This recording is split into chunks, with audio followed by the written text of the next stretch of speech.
welcome back, Panos. It's a pleasure to have you here again, and to evolve. Basically, we started, the first session, and each session is building onto the prior one. And we left at the last one that we were going to go into an exercise that will help me get in touch and manage, whatever is the experience I don't prefer to have. So what I'm going to do now, I'm just going to follow your instructions, and then we might talk about it afterwards if you want, or as we go. Just I'm your guinea pig for the next hopefully 15 to 20 minutes. Okay. So as we start, the first thing I want to say is that the exercise that we're about to do is within a specific context. Things could be simpler or easier or less intense, but they could equally be a lot more intense. So for example, if you have a headache, you take an aspirin. If you've got a migraine, you go and see a psychiatrist, I don't know, whatever. If you got a brain tumor, you go for an operation. So in other words, what we are doing here is something in the middle of the range. It's not nothing, it's not horrific, it's something manageable, something that anybody can do for themselves. So I'm putting that out there because obviously there's a whole range of possibilities and we can't cover everything in 15 minutes. No, and actually, and let me add this to this. I know you do that for a living also, on top of being a professor. So, I believe that if anybody wants to get more in depth, there's always a chance to leave a message and to get in touch with you or with me, and then we'll get back to them, as we can, because every specific situation has its its context and its way of being. So, we want to be flexible, but we want to be even, general. So, if anybody wants to get in touch with you about this and go more in depth, they can leave a message under the video, and then I'll make sure that I'll make the contact. The other very important point that needs to be made before we start is two things, actually. Number one, I like to work content free. In other words, I don't want to hear the story. I don't want the details. I don't know who or what or nothing. It's all about your experience. And so we're going to focus on that. And therefore, privacy is guaranteed, number one. Also, when we go into stories, people get lost in the story and nothing happens. But that's besides. So content free is number one. So let me leave it at that for now. So we're going to do a content free process, okay, which is focused on you. In other words, you are the expert. I'm just a bystander here asking innocent questions. Okay. So in other words, normally or usually or generally, you go to an expert to tell you what to do. This is the other way around. Okay. I'm just standing here asking you questions. You are the expert. So the best that I can, I'm going to assist you, if anything, for you to discover what it is that's within you already, which is your expertise. So these are the two things, content free, and the expertise lies with you. But let's see how it goes. So let's start. So the first thing I want to ask you then is there anything in particular that you ever had, an experience that you found unpleasant, some kind of an emotion or feeling that you thought, oh, this is terrible, I don't like it? Yes. Okay. Is it possible to name it, call it something? Regret. Regret. Okay, great.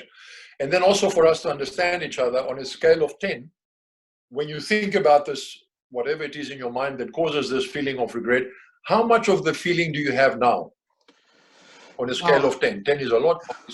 It really, and I have to tell you this because, when I start to think about these things, like regret in the sense I should have done one thing instead of another, and when I review the film of that moment, then it gets very strong. It's like, I know I missed it, and I view the movie of the moment in which I said something instead of something else, or I've done something, and I lost, the relationship or something there, then it becomes very strong. It's like an 8, 9 feeling of, kind of helplessness because I've done it, but, it really is strong. It's like very frustrating.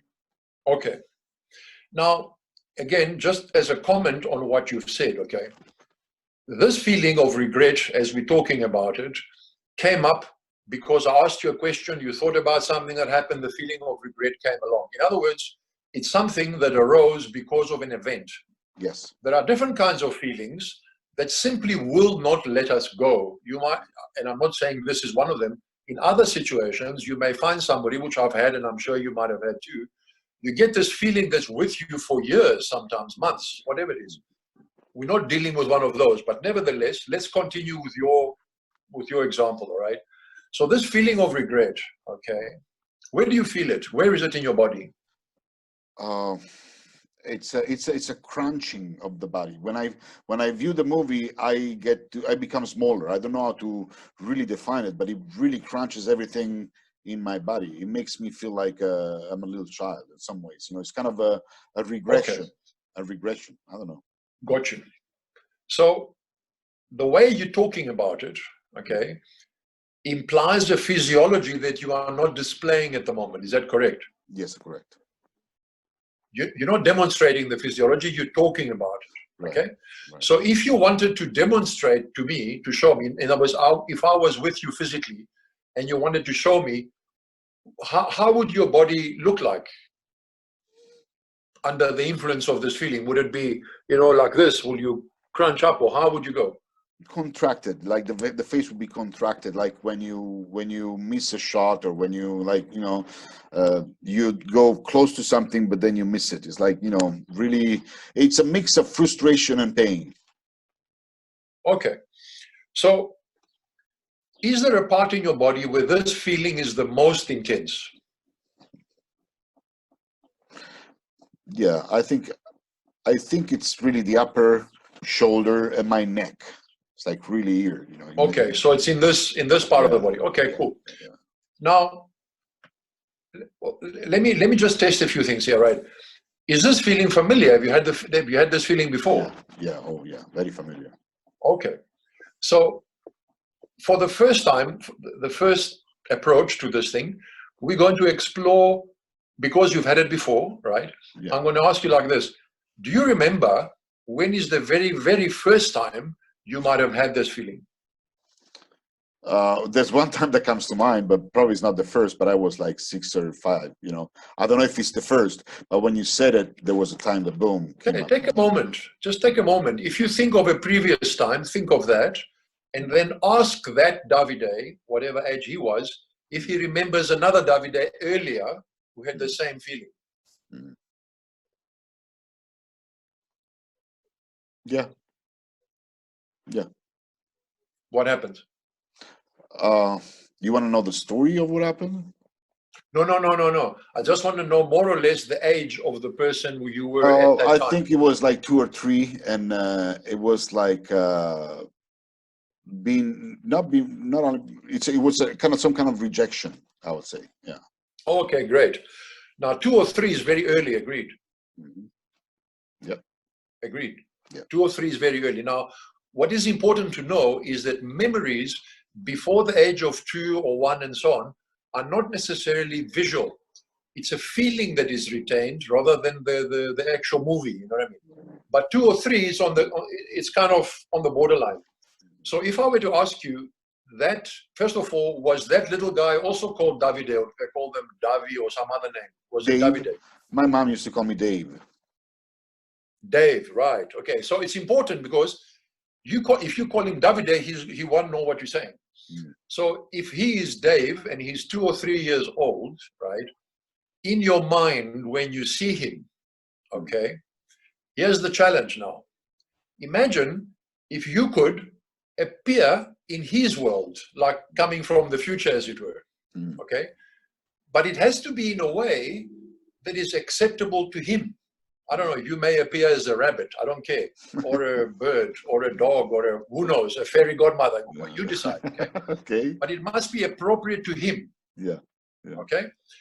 In such a way that he can trust what you say.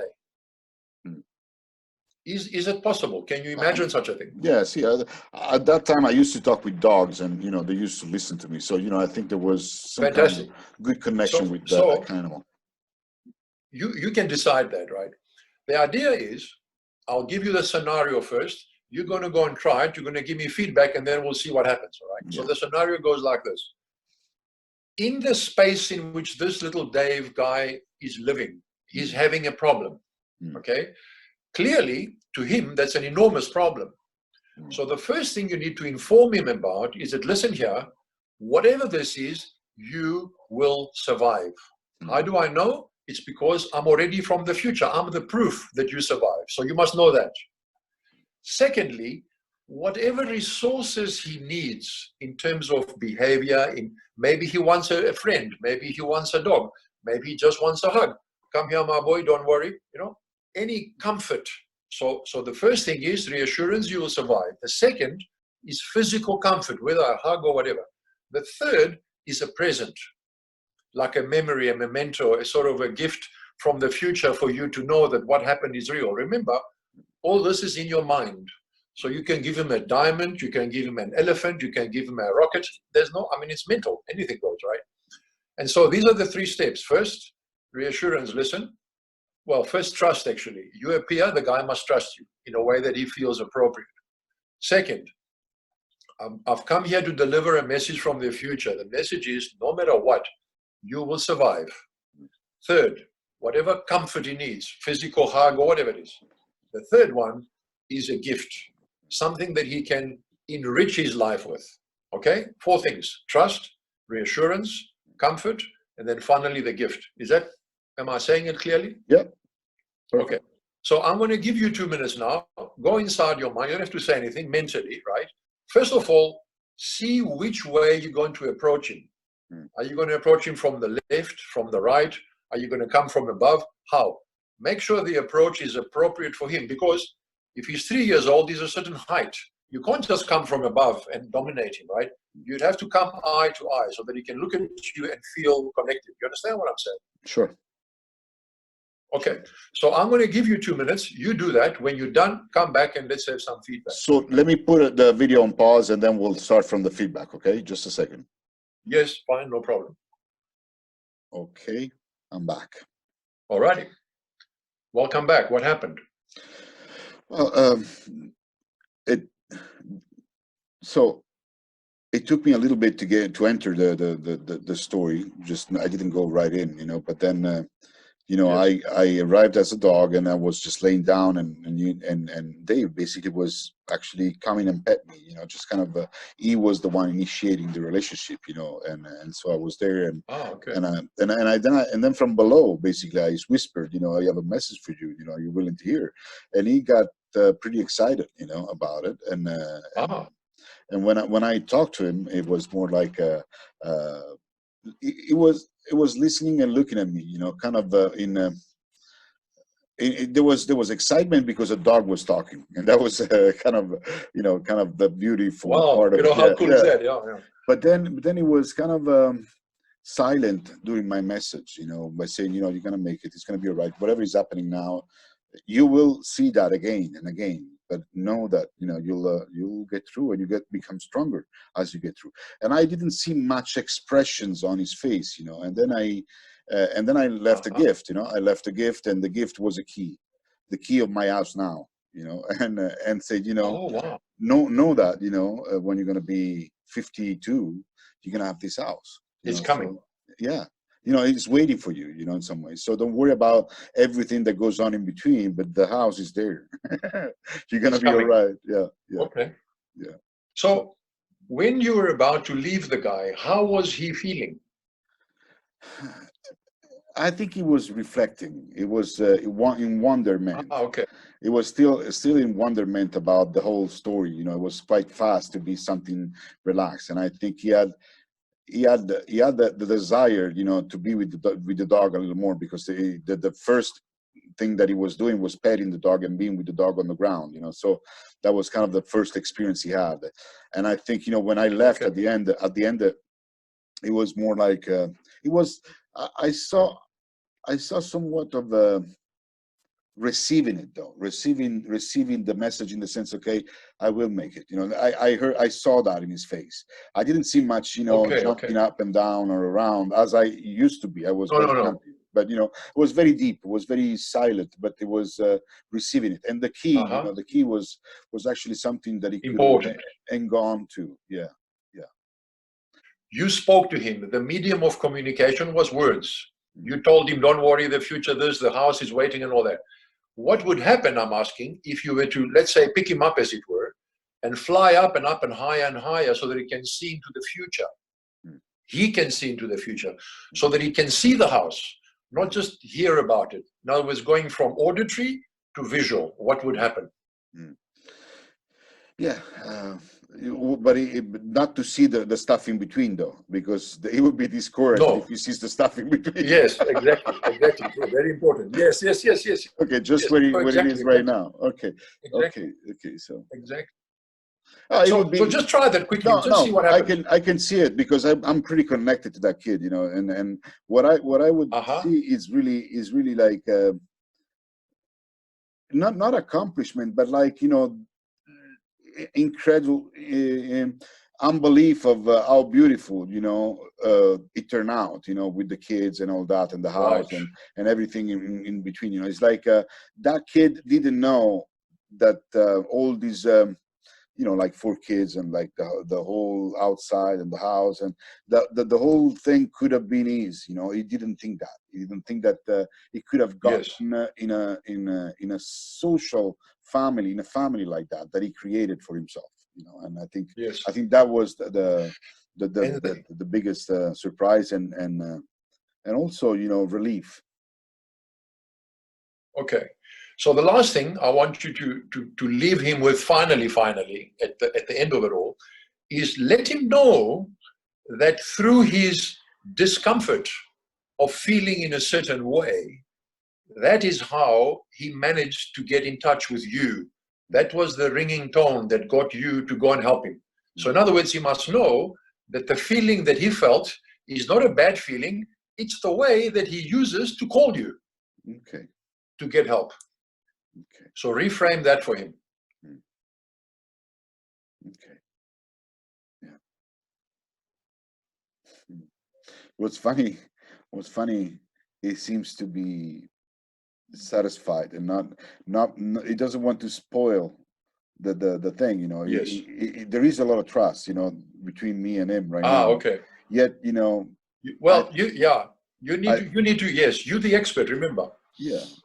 It's just You need to do it in the way that you believe. yeah. I'm just giving you ideas. You do No, whatever you that's need. great. That's But you great. get And the point. yeah. And I think he got the point also. So, you know, we're all on Thank the you. same page. Fantastic. All right. So Well, now, when he gets to feel better or different, how do you feel? well, I don't know yet, you know, but there is some connection, you know, there is some connection with me in a place where I haven't been connected in the past. So, you know, I don't know, there is some warmth, you know, that has been going Yes. on through the exercise, you know, some warmth Okay. and some care for that little child, you know, and I believe Okay. he got it. But while I was doing it, I was feeling cared for. You know, it was kind of interesting. You know, it That's goes the both thing. ways. Yeah. Now, as you share, at least partially, in his being comforted, in him feeling better, how does that affect the way you felt in the situation we started off with, where you felt terrible because of something that happened in your life? Well, it definitely took a different size. You know, it's like really smaller now. It is Right, smaller. You know, in right. after this, you know, what I was thinking was the cause of regret. It was minor, you know, because I have a lot of those. But you know, compared to the reinsurance I went through, Yes. it's nothing. Yeah, it's just really bearable. Yeah. You know, very nice. Also, again, to play that game, and we can't play it now because of time, don't forget, there's always somebody in your future, if I can use it that term, that you can call on. We haven't thought of that yet. We still another video for that, okay? Okay, we'll do Because that. we always assume the buck stops with me. No. Okay? And so I think for now, let's wrap that up and say, okay, fantastic. A particular situation was interpreted through a past experience, in this case, a 3-year-old feeling rejected and all that. By intervening with that, call it memory, call it whatever you like, in a way that was meaningful to that child, he gets to feel better, you get to feel better. And then we open the window for, hey, hang on a second, what if I get to get help from above, from further up, in other words, okay? And so that's pretty much the summary for now. Well, very good. Thank you very much, Panos. And again, if anybody wants to say something or write something, please do it under the video, and we'll talk soon again. Thank you, Panos. Fantastic. Have a good day. Ciao. Ciao.